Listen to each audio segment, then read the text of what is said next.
With that, we can finally jump into the presentation. My name is Jeff Hunter. I'm the field CTO here at NinjaOne, and every time that we have a new release, I come out to demonstrate what some of the major features look and feel like, so that you can get an idea of how they'll be useful before you actually start incorporating them into your workflows.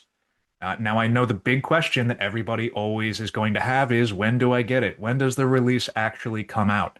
And so now pretty much everybody worldwide should be able to see all of the 11.0 features, with the glaring exception of our main United States instance. The NA instance, or app.ninjarmm.com, is what you would log into in the generic portal. That is going to be released tomorrow evening at 9 p.m. Eastern Standard Time. So by Thursday morning, everybody globally should have access to all of the features that I'm showing here today. Just be aware of, if you are in that last instance down here at the very bottom, you will have to wait until tomorrow evening, or more realistically, sometime early Thursday morning, for this to be available to you in its final form.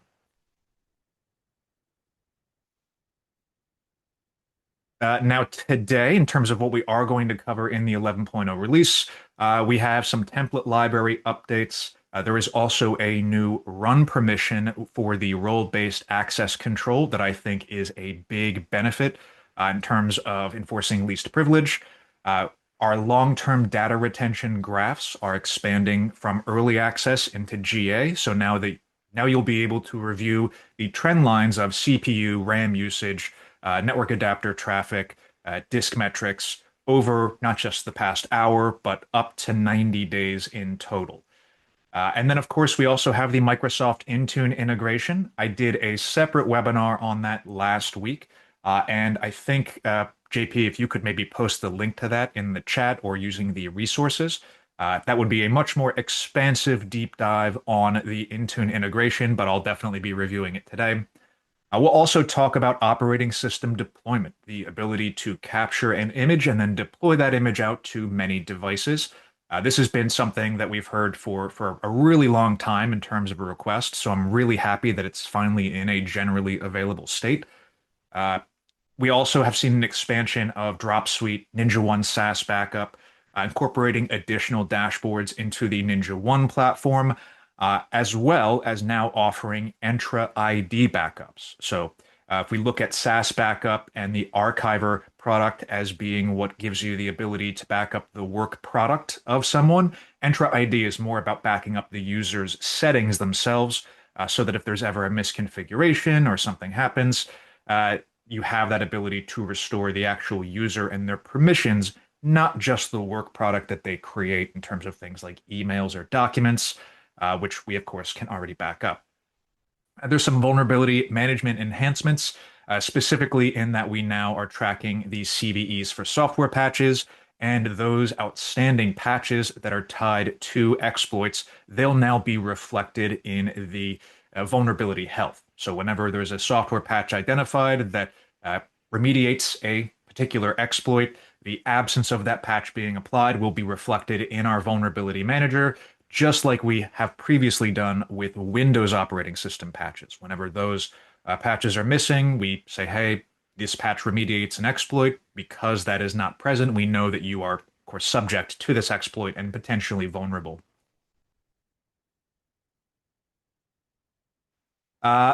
This is one that we've also been asked about a really long time. Visual inheritance of custom fields. Custom fields give you the ability to have values set at an organizational level and then come down to the location level, come down a little bit further to maybe an end user, and then finally to the device level.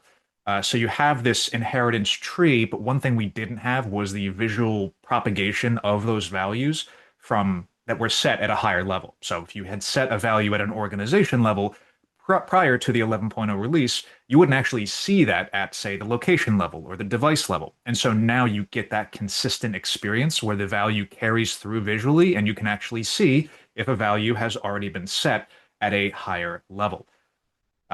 MDM enrollment profiles for Android. This just lets you go ahead and incorporate things like Wi-Fi SSID profiles, so that whenever you go to enroll an Android device, it will say, hey, well, I already know the Wi-Fi credentials as a result of this, and I know exactly where to go in terms of how I am supposed to enroll. This helps just make it a little bit more zero touch than it previously was. There's some ticketing enhancements as well. My big favorite one is the round robin assignment. So you'll actually be able to set a pool of technicians so that as a ticket comes in, you might automatically assign a ticket to whoever has the least number of open tickets. But then you'll also be able to do things like, hey, I want to assign to a specific pool of technicians, not just everybody, or maybe only technicians with a certain role. And then we'll cover some early access features near the end. Definitely want to talk about Boot Verify. You can take your servers that you're using with NinjaOne Backup. You can actually boot that image in the cloud, or NinjaOne will boot it for you. We'll take a picture of the Windows logon screen, and then you'll be able to see that both in the actual product, and then you'll also be able to see it inside of the report. So it'll say, hey, we were able to boot this image at this date, at this time. And that just gives you the confidence to know that when you go to use that image, it's actually going to do what it says. You know that it is a bootable image because we've been testing it for you over the course of time. Uh, Now, before I get into all the new stuff, we're nearing the end of the year. I feel like it's appropriate to talk about all of the features we have launched so far in 2025. This covers the 7, 8, 9, and 10.0 releases, in addition to the 11.0 release that I'll talk about today. And this is really just a chance for me to shout out the NinjaOne product management teams and our engineering teams and our QA teams, who are all absolutely instrumental to this process. None of these features would be available today without their very hard work. I think that this is a huge number of features to release in a single calendar year. Background mode for NinjaOne Remote, Mac OS MDM, believe it or not, came out in April of this year. We've already seen a ton of adoption with that. Integrations with Freshservice as well as ServiceNow, which continue to be enhanced with additional releases. Warranty tracking for your Dell, Toshiba, Lenovo, HP, and Microsoft devices. Compound conditions, which we again continue to expand with pretty much every release, adding new conditions to that list. The ability to patch your iPhones and your iPads through Apple MDM, file transfer automations so that you can move files around on to all your various devices at scale, go from one to many devices. That's incredibly convenient. Custom field tabs to help you better visually organize the custom fields that you create. Custom fields are incredibly valuable, but when it's just one big long list, they start to lose some of that value. And custom field tabs lets you organize that data so it's much more readily apparent what you're seeing when you go to look for information. And then also our IT asset management product is in an early access state. That continues to be developed, including with the 11.0 release. I'll cover some of that at the end, time allowing. And then, of course, patch caching so that you can reduce the bandwidth that you're using. And of course, SaaS backup being incorporated into the product after we've completed the acquisition of Dropsuite. So this is all really just an excuse to shout out our PM and our engineering teams. Thank you very much for all that you guys do. And with that, we can go ahead and actually dive into the demonstration portion. So the very first thing I want to cover here is if we go into the administration section and then go into library, you'll see that we have the automation library here and then the template library. This is something that we've had for a couple years now, and it continues to be something that grows. You'll see that we have 308 scripts in the template library. These are all designed to help solve common situations, common problems that occur in IT. This is built by a dedicated team that we have here at NinjaOne. They work every day on generating new scripts and then also updating the ones that we've already created to make sure that they'll still work consistently. And you can see over here that some of these have been updated quite recently on December 1st. Let me actually go ahead and organize this properly. So December 1st, October 30th, we've seen new scripts be updated or be released. A couple of my favorites came in the 11.0 release. First is the ability to install PowerShell 7. We now have default scripts for that across Linux as well as Windows, right down here. So that makes it very easy to push out PowerShell 7, which starts to become something that I think we'll see greater and greater adoption of, just in general for those of us who manage Windows devices. There's also the ability to detect the Windows 10 ESU key. Obviously, Windows 10 has end of life, but there's the ability to extend the life of Windows 10 if you have that ESU key. This helps you know where that actually is present so that you can make a better decision or purchase an ESU key for any devices that are outstanding. I would always recommend this in conjunction with the script to evaluate if a device is capable of the Windows 11 upgrade. And then also the ability to actually update from Windows 10 to Windows 11 is another template library script that we've seen be massively useful over the course of this year as many people transition to Windows 11. And then I think my favorite one out of the most recent crop of scripts that have been released is the Dell Command Update script. This is something I've heard a ton of over the years on various webinars, and we've been using community-based scripts or things that I've written, and now we actually have one that is from the template library. This gives you a ton of capabilities in terms of receiving the values that DCU is going to find, storing those in custom fields. It also gives you the option to download DCU if you do not already have it installed. So very, very useful for those of you who are managing Dell machines. Now that's the template library, and there is a new enhancement in the 11.0 release that I would strongly encourage everyone to go back and reincorporate into your user permissions. If we go into accounts and then go into technician roles, you'll see that we have all of these various technician roles here. If I look at my level 1 technician and then go down to the automation library, you'll see here that we have an additional, I'm sorry, I'm not there, in the devices menu. In the devices menu, there is a new permission. This is run. So previously it was view, update, delete, and that was the totality of the permissions that you could have for specific devices. With the addition of a run permission, this gives you a middle ground between just viewing the device and then being able to take action on the device. So you no longer have to give that update permission to your lower level technicians, which would prevent them from doing things like modifying the policy of the device or making policy changes as device overrides. It would give you them the ability to run scripts and actions on devices like rebooting machines, but then not be able to, say, move a device to a different organization or to a different location. So I would strongly encourage everybody to reevaluate their role-based permissions in NinjaOne with the addition of this run permission. I think for your lower level technicians, eliminating the update option and going down to just view and run might make a lot of sense depending on your workflows. I would always encourage everybody to test this to make sure that it behaves the way that you expect. But I think for your level 1 technicians, your lower level technicians, it absolutely makes a ton of sense to consider removing that update permission and restricting them to just the ability to view and run. Again, just enforcing least privilege and preventing the situations that sometimes occur where a technician might accidentally move a device to a different organization. You absolutely don't want that to happen. And so restricting the update permission is a big benefit for that.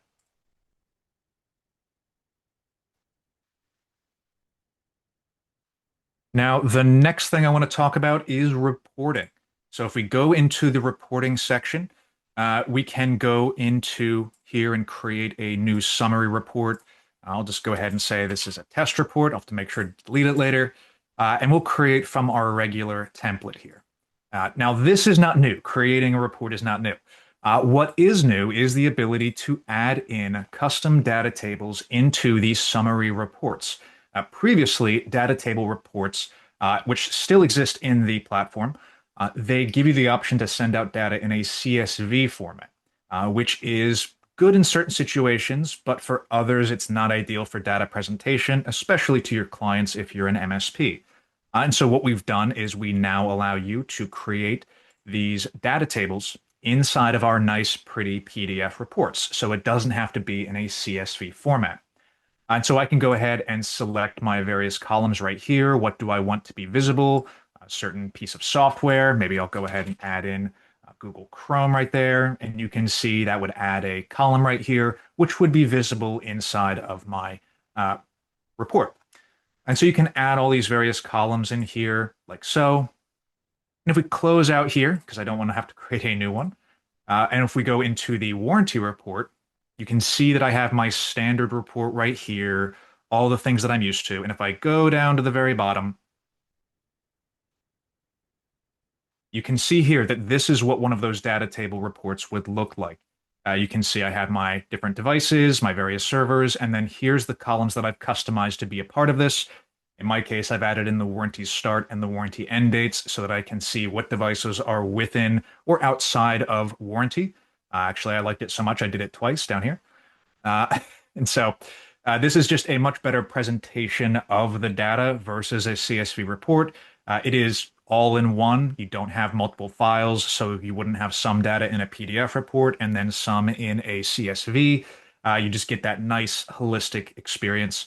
I am demonstrating using warranty information, but I'll emphasize any data point that you can create from the devices menu right here. You have the ability to add those columns and customize the display of that information. So definitely something I would recommend everybody reevaluate in terms of any reports that you have going out, any data table reports that you are currently using. It's certainly worth a look to see if you can condense that down into a single PDF, or at least if it's worth it to make that look a little bit better from a presentational perspective.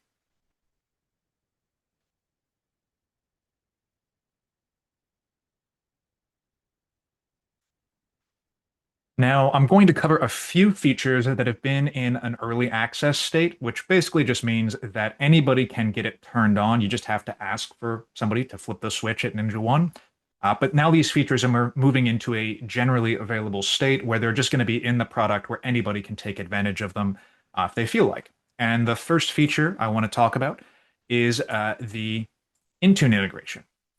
So here you can see my apps exchange, and if you're not taking advantage of it already, you should see the Intune app appear here under Add App. In my case, I am already taking advantage of it, and so if I scroll down, you'll see my Microsoft Intune integration right here, and then here are all of my various discovery jobs. And so what this allows you to do is discover devices that you have inside of Microsoft Intune. And there's also an option to deploy the agent to any of the devices that you discover. And so this works for Windows devices, the deployment component right here. And this means that any devices I discover in a particular group, and you create these device groups inside of Intune, based off of the group that you create that targets different devices based off of Intune attributes, you're then able to say, hey, all devices in that group go to Steve's Snowboard Rentals, and they go to the Olympic Valley location. So you do have the ability here to set up multiple discovery jobs, maybe for the same tenant, so that your devices that are in different locations go to the right place inside of NinjaOne. Or you might be an MSP with 100 different clients, and you might need to create discovery jobs for each of those clients. You have full flexibility here to do both or any permutation in between to make sure that you're capturing all of the devices. And these machines will be visible under the devices menu here under discovered. So back on the main dashboard, this is where I would view any of the devices that we have actually found here. And so here you can see that we have network discovery. This is another early access feature I'll talk about in just a bit. But we can also see devices that have been discovered via Intune. So right down here, I can see these devices that were deployed with the NinjaOne agent by virtue of being discovered through the Intune integration. I can't make any promises for the speed of this because the actual action to install the NinjaOne agent is being taken by Intune. It's not being taken by us. But I will say that my experience here has been very, very swift, generally about 5 minutes from signing in with Intune credentials on the device, or Entra credentials, I should say, before I then see the device get enrolled in Intune and then have the NinjaOne agent deployed on it. And so you can see here, this is a managed device. So the agent is actually installed and checking in. However, you can see that we also have an unmanaged device. And so if there's any Windows devices where you don't want the NinjaOne agent to be deployed, or you want to continue to have visibility on Mac OS devices, Android devices, and iOS devices, you can get that as well. So even though you can't deploy the NinjaOne agent to Mac OS or, of course, to iOS or Android devices, because those are enrolled in MDM, you can still get visibility on them, and then you can convert them into an unmanaged device like I have here, which looks very similar to a device. I just can't take any action on it. But it's ideal for record keeping. If I'm using the ITAM product, I might have all these fields filled out. I might have custom field data that I am storing associated with this device. I might have tickets that are associated with this device if I'm using NinjaOne ticketing. So this is great if you want to have one single place to sort of keep all of your records. They could be managed devices with the agent installed. They could be unmanaged devices, but you still get that sort of holistic experience inside of NinjaOne. Now, there's also another, well, I'll talk about that in a little bit. Uh, Moving away from Intune, let's talk. Actually, before we move away from Intune, I do want to talk about additional options that you have from the Intune integration. So if we go here to one of the devices that was deployed through Intune, you'll see under the Details tab that we have an additional line item here for Intune Discovery. And so right here is where I can see the manufacturer. This is a virtual machine, so of course it'll say Microsoft. When it checked in and when it was enrolled, is it currently compliant? And then, of course, I get a quick link into Intune so that I can view this device if I need to. So this is another thing that you get from the Intune integration, not just the deployment, but there's also some information that we're conveying over as well. And I do want to emphasize that this integration will continue to be developed. There are some additional features coming in 12.0. I think my personal favorite feature coming in 12.0 is the assigned user here. We're going to go ahead and be able to determine who is the assigned user of the device and then actually put that or fill that field out automatically right here. So that way you have better search capabilities when it comes to trying to find who is the owner of a particular device. So if I call up the help desk and somebody's trying to find my device, they just type in my name and you can see the assigned user right there. It's me. And so I'd be able to easily identify the device and then take action. And so in the 12.0 release, we want to make sure that that field gets automatically filled out by virtue of coming over through the Intune integration.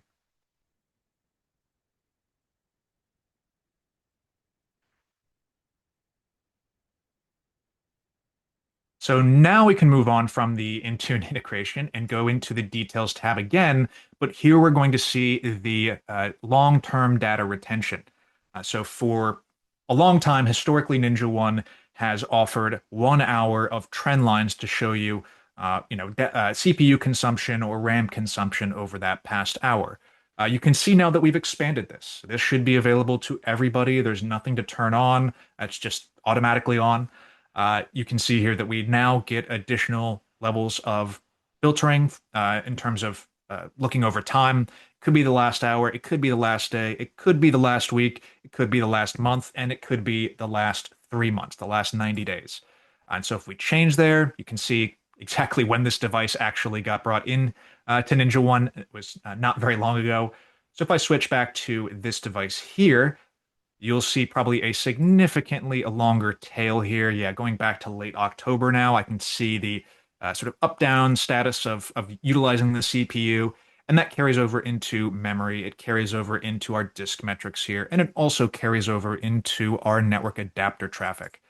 So in all of those cases, you'll have the full suite of either last hour, last 3 months, and then all the options in between.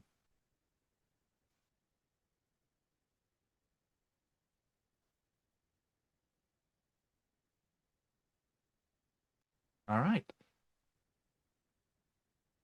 Next thing to talk about is operating system deployment. So let's go into the library section here. This is where you can download something like NinjaOne Remote, the player, not the streamer. This is where you would download the image restore manager if you were doing a backup or restoring a backup using NinjaOne Backup. And then down here, we have the operating system deployment tool. And so this is what allows you to capture a Windows image and then deploy that Windows image to other devices. So let me go ahead and pull up Oops, my VM turned off. But what we're doing here is if I download that image, if I download my operating system deployment launcher, that is going to give me the ability to actually generate a bootable ISO on my device. Of course, I'm having a Windows update. Uh, so I download that utility. It gives me the ability to generate a bootable ISO or a WIM file, and that allows me to boot into a pre-boot environment. So I don't want to be booted into my actual Windows environment. I need to be in sort of a liminal state before it boots, because that is when I can safely capture the image of the device. So what I would need to do is generalize the machine, sysprep the machine. So you would go ahead and you would create a VM, much like I've created right here. And once you have that virtual machine in place, you would do any of your specific image customization. I would recommend doing as little customization to your image as possible. When you're using NinjaOne, you have the advantage of setting all of your configurations, setting your desired state of the device in the SaaS tool, in a cloud product.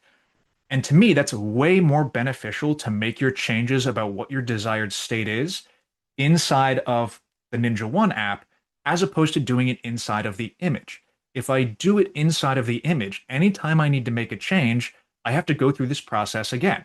I have to go and make my change to the image. I need to then sysprep it again. I need to capture my image again. I then need to take that ISO or that WIM file and I need to put it everywhere it needs to be. In my opinion, most workflows would be benefited by uh, keeping the image absolutely minimal and then making all of your changes in NinjaOne. When you need to deploy a new application, it's much easier to go into NinjaOne, upload the application, and then push it out to your devices. And then once you do that, sorry, I can't show the first part of the process where you actually create the bootable ISO. But once you create that bootable ISO, you can boot your virtual machine or your device uh, into this pre-boot experience that we see right here. And so at this point, I would go ahead and I would be using this on my generalized device. I've already done the sysprep. Now I can capture my image. I can go ahead and store that in a Synology NAS or any sort of network share right here, and I get to determine everything that I want right here. You do need to make sure that you are sysprepping the device in order for this to work successfully. And so I can then capture my image. Once I capture the image, I'm then able to boot my other VM or my other device using a USB flash drive, or in this case, using an ISO that I'm booting from inside a Hyper-V. And then I just say, hey, let's look at this network share. Let's use this image. I want to go ahead and add the NinjaOne agent installer right here so that NinjaOne actually gets installed. You may also need to include a provisioning package if you want. And then, of course, you might want to automate the out-of-the-box experience using the unattended answer file here. And so this makes it very easy to deploy out your images to your devices. Again, this works in terms of using an ISO and something like Hyper-V. It works in terms of putting that bootable ISO on a USB drive if you're doing a physical machine. This also works with a Pixie server if you want to set up that Pixie server and do kind of deployments at a more of a mass level um, rather than doing them individually using a USB. But there's lots of flexibility there. You have sort of all the different avenues that you need in order to do this either one-to-one or kind of ad hoc using a USB drive, or you can go ahead and really set up like a deployment room in your building and where you do nothing but image devices all day. In that case, obviously, a Pixie server is going to be more efficient for working at scale.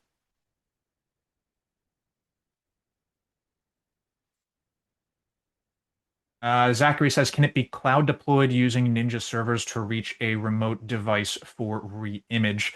It wouldn't be cloud deployed natively. We wouldn't host that image for you. You would need to have it stored on a network location that is accessible to the devices that need to be deployed. And of course, you would need to have hands-on access at the device in order to at least get that recovery process started, even if it's just hitting F12 to boot from the Pixie server.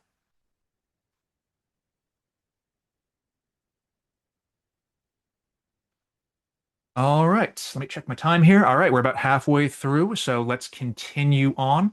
We'll move this one out of the way there.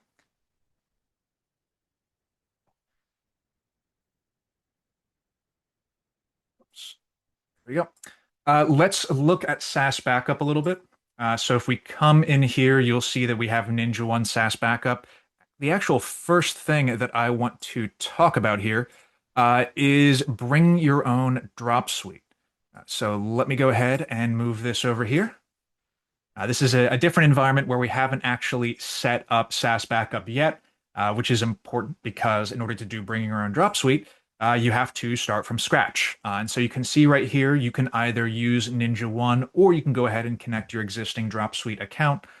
Just go ahead and click enable here. And in this case, if you're bringing your own Dropsuite, just go ahead and add in your login URL, your reseller token, and your authentication token, and you'll be able to get the same experience in NinjaOne that you would if you were getting your licensing from us.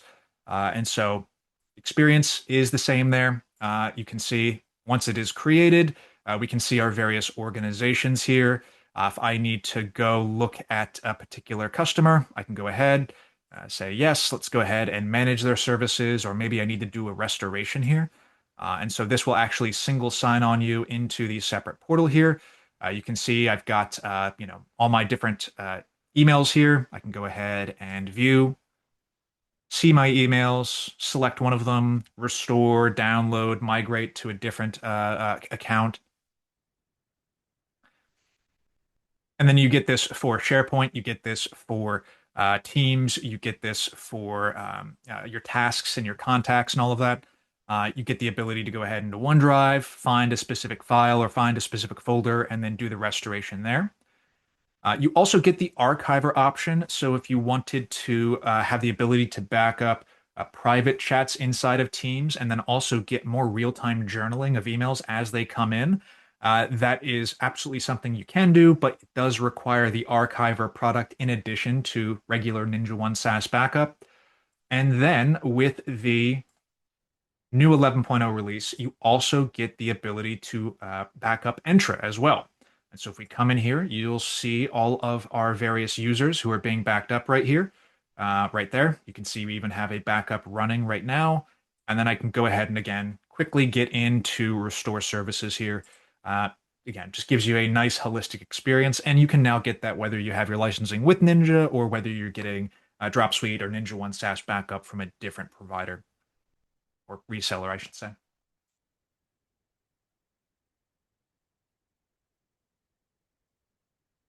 All right, moving on.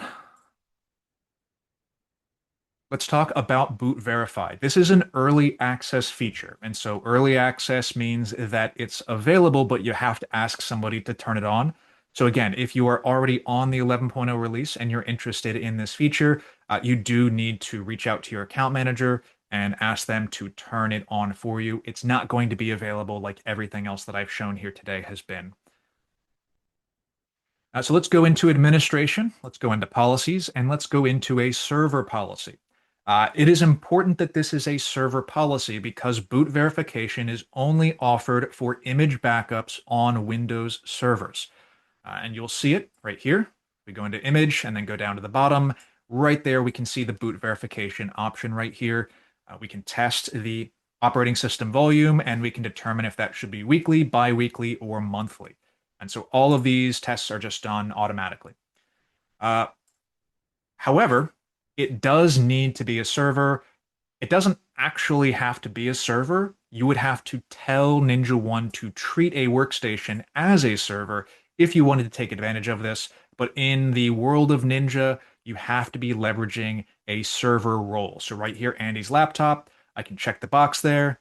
I can go ahead and edit the device role here, and I can say, Andy's laptop, you're not a laptop, you are a Windows server.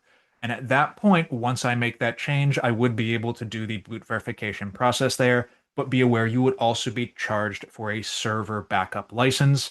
That is the only way we can offer this boot verification is on servers that are leveraging that server backup license. So just be aware, this is not and likely will not be available inside of the Windows Workstation policy. It's only going to be available in the server policy. You can see it's not even an option in workstations. So just be aware there, you have to be using a server policy to take advantage of that. And I see James says, is there additional cost for boot verification? I don't think there is. I am famously not the person you want to ask about licensing questions. Um, so I don't believe there's an additional cost for that. And I will say, in any case, in the early access phase, we do not charge for early access features. Ken, there will be a recording of this session. You should receive it sometime tomorrow. Now, once you set up the boot verification, you're going to see this in two different spots. One is the boot verification report. And so if we come down here and look at the bottom of this report, the backup summary report, we can see here all of our devices. We can see that they were successful with the actual booting. And then we can see when that actually took place. So December 7th, 11:03 p.m., my Active Directory server successfully had a boot event where it got to the Windows logon screen and we were able to take a picture of that Windows logon screen. And we're doing something cool with the AI on the back end to identify that. And then said, hey, we reached that point. We are successful. We're at the Windows logon screen. So we have confidence that this image is going to work when you actually need it to. And so if I close out of there, another option, and I'm going to have to remember which organization this is in. But let's say I go into one of my organizations here. I go into my device backup. I do my overview here. You'll also be able to see when these devices successfully had their boot verification right here in this column on the right. And if you click on that, you actually get the image. And so in this case, I actually got all the way to the desktop because it was set to auto log in. And so my image right here, actually see that screenshot. I can go ahead and open this up right here. And so, yeah, just gives you that confidence, that certainty that the image that NinjaOne is backing up, it does work. Nothing has really changed in terms of the efficacy of the image, but we are just giving that confidence, that warm and fuzzy feeling that your image backups are actually booting and they're going to be valid when you need them to be valid. All right, let's talk about custom field inheritance. This is a pretty minor feature in the grand scheme of things, but it does improve the quality of life significantly, in my opinion. Uh, if we go into actually administration and then organizations, you'll see we have organization custom fields right here. If I click on this one, this would be a site token that you might use to deploy a piece of software. A lot of different installers are tokenized installers, and so the behavior of what happens when you actually run that installer is determined by the token that you pass as a parameter to that installer. And so what we see many people do is store those tokens in NinjaOne custom fields at the organization level, under the theory that when you go to run the script, it's going to look at that organization value and it's going to say, hey, I'm a device in this organization, therefore this is my token, and this is what I'll use to deploy my software. And so the nice thing about it is that can be a single script running across all your devices. And because you're going to have a different value set in each organization, there's nothing you need to do. It just happens automatically. And so you can see here that I have my organization level set, but then I've also enabled inheritance down to the device level. And this means that my device will, I can override that value at the device level, but this would also make it visible at the device level as well. And so you can see in the devices menu here, if I scroll over to the right, once I add that column there, because I've set this value, this fake site token that says 1, 2, 3, 4, 5 at the organization level, I am now seeing it visually at the devices menu. The device itself would actually see this site token and I would see it visually at the device level. Again, previously that didn't happen. Previously, if you set a value at the organization level, you didn't really have any knowledge that it was actually set at the device level. So now we've closed that circle. It's just very apparent. You see the value there. You know that there's already a value that's set at a higher level, and then you can choose to override it if you want to. So yes, this is absolutely a big enhancement here. Obviously, it helps from a quality of life perspective, but it also helps your reporting. Remember, we talked about the data table reports that you can now incorporate into these summary reports. If you don't have any data visible because that value is set at a higher level for custom fields, that kind of breaks reporting. And so this fixes it and makes it, I think, a much better experience overall. James says, can you put API credentials like URL secret, etc.? You could do that. My pet peeve about that would be is I wouldn't want to do that for any devices that are just in the field, especially NinjaOne API credentials, because that just gives so much information. I would consider it to be a pretty big security breach to include NinjaOne API credentials that are available to just any endpoint, even if you're leveraging secure fields. Now, what I have done is I have created a dedicated device that is a secure VM. It's in a data center where it's on a hypervisor that's behind a locked door.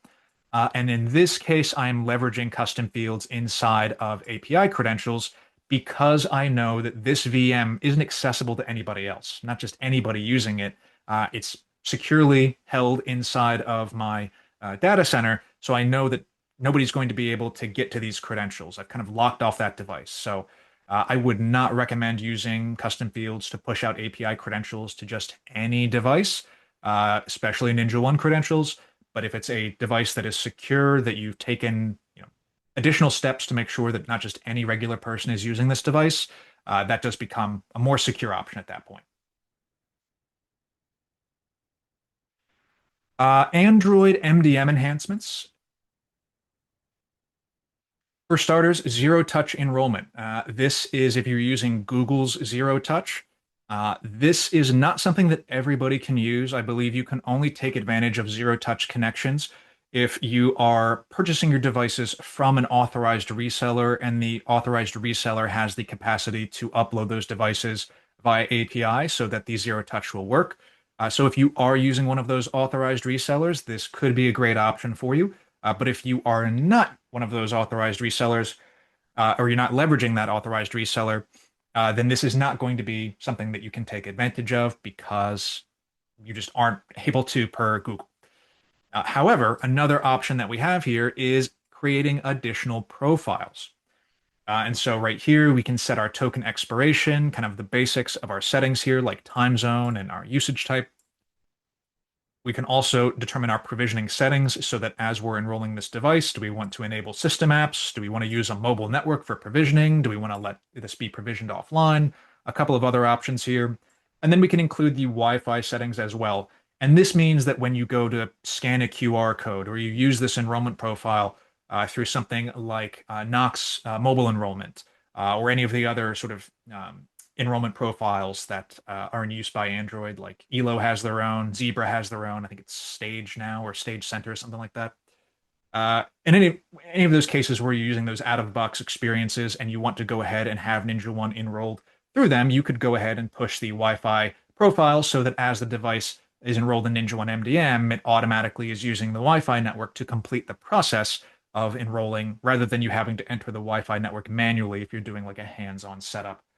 Uh, so very nice option here to essentially just make it so that when you are enrolling Android devices, that the settings are what they need to be right from the get-go, rather than having kind of generic settings and then having to sort it after the fact within NinjaOne. So just a much better experience overall. And then one thing on the iOS side, as we come into our MDM policies and then go into our iOS policy, you can now add a wallpaper, set a wallpaper if you are leveraging Apple MDM for your iOS or iPadOS devices. I will say it is not easily findable. It is actually located under restrictions. And so if you type in wallpaper right here, you'll see that you get this option to define a wallpaper right here. It does require that this be a supervised iOS device. So it does have to come from or be routed through Apple Business Manager. Just installing the MDM profile locally is not going to work. But if you are wanting to set a wallpaper through NinjaOne MDM, you can do it now on iOS. It is just going to be inside of the restriction section, which I know is not kind of where I would have first looked, or maybe looked for the second or third option. All right, we got about 13 minutes left. I do want to try to um, answer some questions as well. So we'll do a little bit of a speed run here. Ticketing, one thing that I am a huge fan of is the addition of round robin ticketing assignment. If we go into my triggers and my event-based triggers, I can edit this ticket created rule. This is just what happens anytime a ticket is created. And you can see in this case, I can then add the option to auto assign a ticket. And I am auto assigning this based off of either who has the least number of open tickets or who's gone the longest amount of time since a ticket was assigned. I can target either specific technicians, and so I could go ahead and add in specific people here to be a pool of technicians that I can pull from, or I could actually just target a specific role. So, hey, anybody who's a level one technician, they're going to be the pool of technicians that I select from as new tickets come in to make sure that they get evenly dispersed to everyone who's working on the help desk.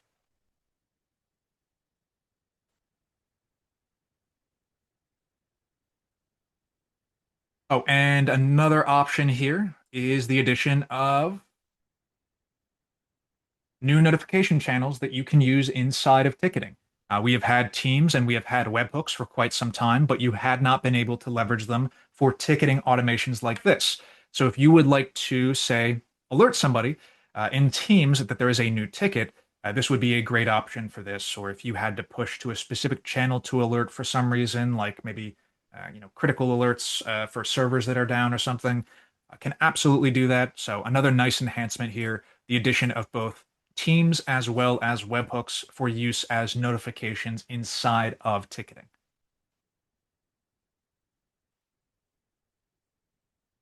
Uh, in terms of early access features, I do want to talk about NinjaOne PSA. With the 11.0 release, you no longer have to use QuickBooks Online. That was a hard requirement up till the 10.0 release. You had to have QuickBooks Online for NinjaOne PSA to be of use. As of the 11.0 release, you can use QuickBooks Online, or you cannot use any sort of integrated accounting tool whatsoever, and you would just be able to generate CSV invoices. We do have further plans. This is still in early access, so it is still under active development.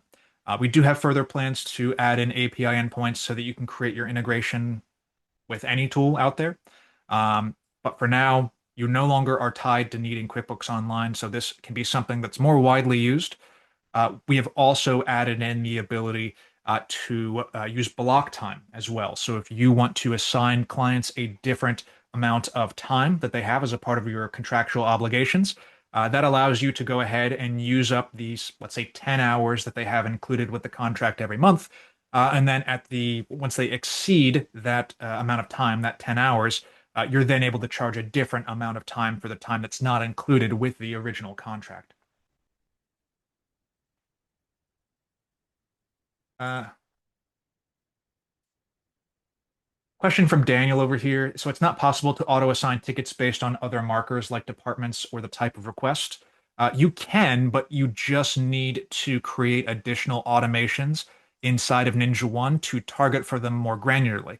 You can see in my case, I'm just using the condition of a ticket being created, but you can add on additional criteria for your conditions right here so that you're only capturing certain types of tickets and then assigning them to the proper technician or the proper group of technicians. And then, of course, we do continue to upgrade our ITAM product right here. So in this one, we've added in additional ways to track licenses based off of a role. You can actually see over here all of our different licenses that we have in the field. This could be manual on a device. This could be track software that's installed on a device like we are with Sentinel-1 or with NinjaOne Backup. But it could also be per end user. In this case, I am assigning Adobe Creative Cloud manually, but I could also go ahead and automatically assign it to anybody who has a certain end user role. So, for example, if I'm using my IDP, like Entra or Okta, and I'm syncing over not just my technicians, but also my end users, this gives me the capability to go ahead and say, hey, any of my end users who have a specific role, like graphic designer, I want to go ahead and automatically assign Adobe Creative Cloud as a license to those users. And so you could automatically track the users who have been assigned that particular piece of software. you also get the capability to establish your different relationships between all these various devices. So for example, here, if I go into this little add-on dongle here, I can actually go ahead and view my asset relations right here to see what this is in use on. So you get this capability to create this spider web across the platform of your unmanaged devices that can't have a NinjaOne agent installed on it, like a dongle, but then see those relationships to active in-use machines, like in this case, Grant's workstation. So again, ITAM is still in an early access state. Reach out to your account manager if you want to take advantage of that, or if you want to take advantage of PSA and test those out and see if they fit your particular workflows. All right, with that, I think I have finished everything that I wanted to run through. So I'm going to try and get through as many questions as I possibly can. I see quite a few on there, so please bear with me. We're going to sort for most upvotes. Andrew says recently they lost visibility of device stats when the device is online. Does V11 revert to the previous mode where stats were always available? Uh, I don't have a, well, let me see if I have a device that's offline real quick. But I would assume if you're using the details tab here, you would be able to look at this data more historically, or actually it looks like you can't. All right, so no change on that for you, Andrew. I will have to ask if that is a bug or if this was an intentional choice to see if we're going to bring that visibility back.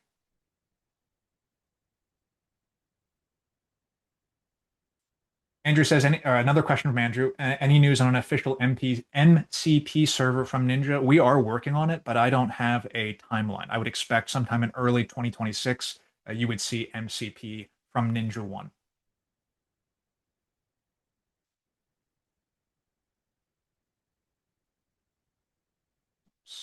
Sorry, questions jumping all around.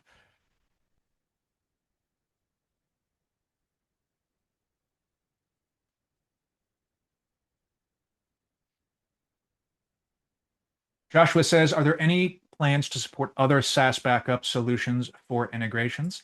I will say probably not on our front, simply because that would be, at this point, considered an in-house product, which isn't to say we're never going to do it, but we think that we offer a pretty good SaaS backup tool. So I wouldn't say that integrations are really at the top of mind right now.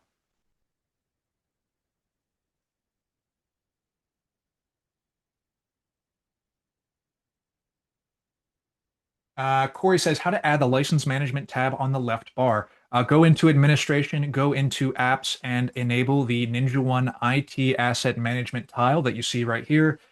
If you do not see this, it may need to be enabled for you, and you would have to reach out to your account manager to request that they turn that on.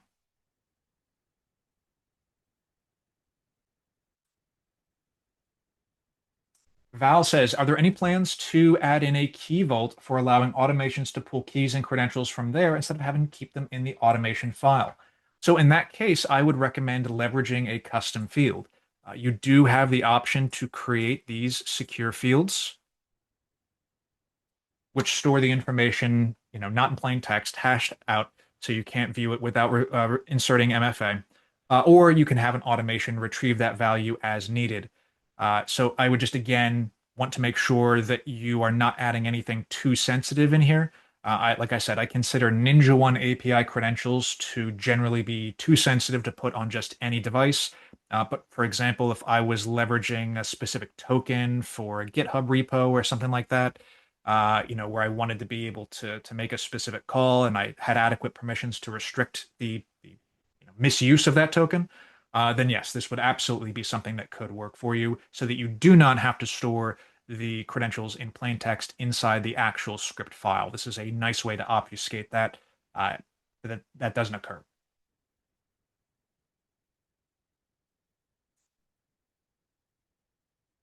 Um, Russell is asking about further expansion in MDM in macOS, SCEP and PSSO config instead of custom XML configuration. So for platform SSO, we do support it, but it is a custom payload. That's just how we implement it today. Um, but we are working, I know, on SCEP and improving that. Fellow Jeff Brothers mentioned early release updates for network discovery. I did not remember to review that, so I'll talk about that just very briefly. You can see here that there is NMS network discovery, which is for things like switches, routers, firewalls. But there's also network discovery, which is sort of more generally for any type of device, including Windows devices. This is just discovery today. Eventually, next year, probably in the 13 or the 14 release, this will become the ability to deploy to Windows devices purely over the network. But today, this is just giving you insight into what is available. So right here, if I look in Discovered, you can see all the other devices that are on this network right here. They were discovered via a network scan here. We saw earlier that this incorporated Intune devices as well in terms of what's been discovered. But you can see devices discovered just by the network in here, and then, of course, convert these into either an NMS device or convert into an unmanaged device if you are, again, using the ITAM product.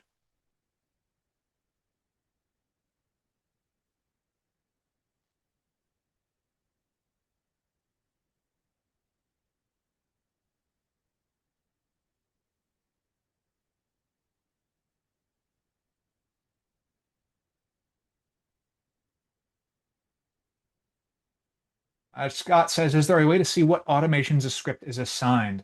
He has an onboarding first boot scheduled task that deploys some software installs and runs scripts to make settings or run tasks. He's had someone delete a script and had to rebuild the scheduled task to clear an error saying it can't find the script that has been deleted from the library. Um, so there's no really improvements on sort of where automations are in use. Uh, you know, that really just comes down to a need to make sure that the people who are adding and deleting scripts have the appropriate permissions. I would really recommend that for most people, technician roles here, they should not have the capacity to delete stuff.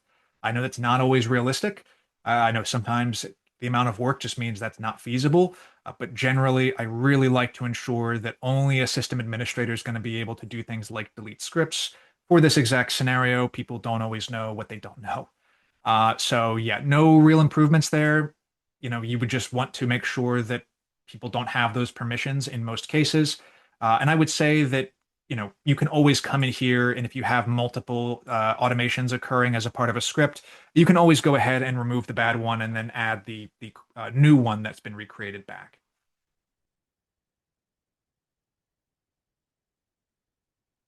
Robert says, for NinjaOne ticketing, is there any way to use this feature for clients we support who are not managed by NinjaOne? I found a way to do this. It seems that to use the ticketing, the org needs Ninja devices installed. So yeah, you can absolutely use Ninja ticketing for any type of device. There's no hard requirement to only have this apply to managed devices. Now you get the best experience with managed devices just because that's the way it's designed to work. But you'll notice here that device is not a required field. You do not need to have a ticket associated with a device. It could be associated to no device. And so that's absolutely something you can do.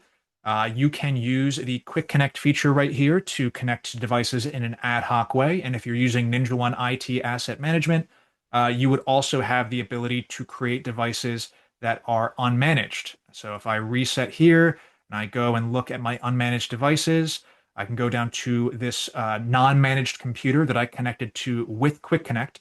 And then here I actually have a ticket that's associated with it. So somebody can email me the ticket in. I can connect their device in an ad hoc manner with their assistance. And I can then go ahead and tie this ticket to an unmanaged device, even though I don't have the NinjaOne agent installed. Uh, and even this isn't required. You could wholly use NinjaOne just for ticketing and nothing else, and it would work great. This just helps make it a little bit easier. And of course, the experience gets better when you do use it with managed devices. I know we're over time here, but I know there's a lot of questions. I'm going to just go ahead and keep going. If you have to drop, sorry, I did not answer stuff more quickly. Stefan asks, are there any plans to implement a password vault? I am not aware of any plans at this time to implement a password vault. Abraham says, can the event-based ticketing be time-based? No, you have to switch over to a time-based automation in order to get that flexibility. So you can come in here and say, I need to do something based off of time. And so you just get different conditions here when you select time so that you can use that as a criteria, as opposed to event-based, where you're only going to see sort of events and other criteria that would fit for that workflow. Zachary says operating system deployment. If you don't utilize server or network shares, are there plans to allow cloud storage integrations for OneDrive, Google Drive, AWS, Dropbox? Um, I don't know if there's any direct plans for that right now. I'll take that back as a feature request. Um, we just imagine that most people, if you're doing this locally, that would be kind of the ideal situation there. But I will check to see if we have plans for that. Dylan says, is there ever going to be a way to customize the dialog boxes regarding reboots and automated communications on an org by org basis rather than a single generic message? So, Dylan, the way that we would do that today is it would be managed through policies. If you're using the built-in prompt, is what I'm assuming here. So, if we come in here and we look at our reboot options, if you create different policies and assign them to different organizations or just different groups of devices, you would have the option to come in here and customize the appearance of this message, and it would just break down based off of what policy was assigned to the devices. Separate from that, you could also use the template library script for display pop-up. So if we go into the template library here and search for display pop-up, you'll see that this gives you sort of a fully customizable way to go ahead and you know customize whatever message you would want. It would just be like any other script or automation that you would execute. Jonathan says, can I create a sequence flow for tickets? If it's a new user request, do step one, step two, step three. So you could do that today. I would probably do it using tags so that you use tags to determine when a device is in step one or step two or step three. More long term, I'll say that we do have plans for actual approval workflows inside of NinjaOne that are probably going to meet your needs there. We just probably won't see that until maybe like middle of next year, I think. But it is in development today.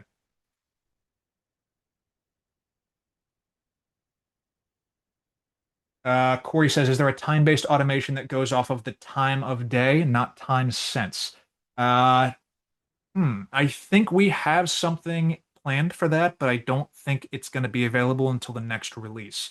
We're calling it follow-up tickets, and it's in kind of an alpha state right now. But yes, you should get a type of time-based automation that is more akin to looking for a specific date and time in a future release, hopefully in the 12.0 release.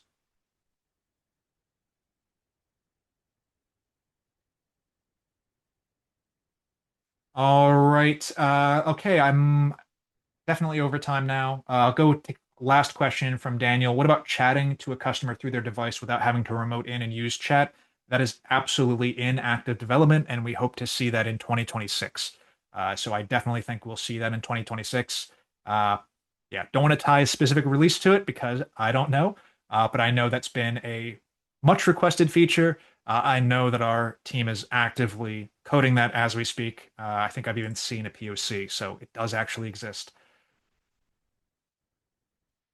I always love to go out on a on a high note. Seems like everybody really is excited about that. With that, just want to thank everybody for being here today. If you have any questions, please feel free to reach out to me, jeff.hunter@ninjaone.com, and I will do my best to get back to you. Thank you again, and take care.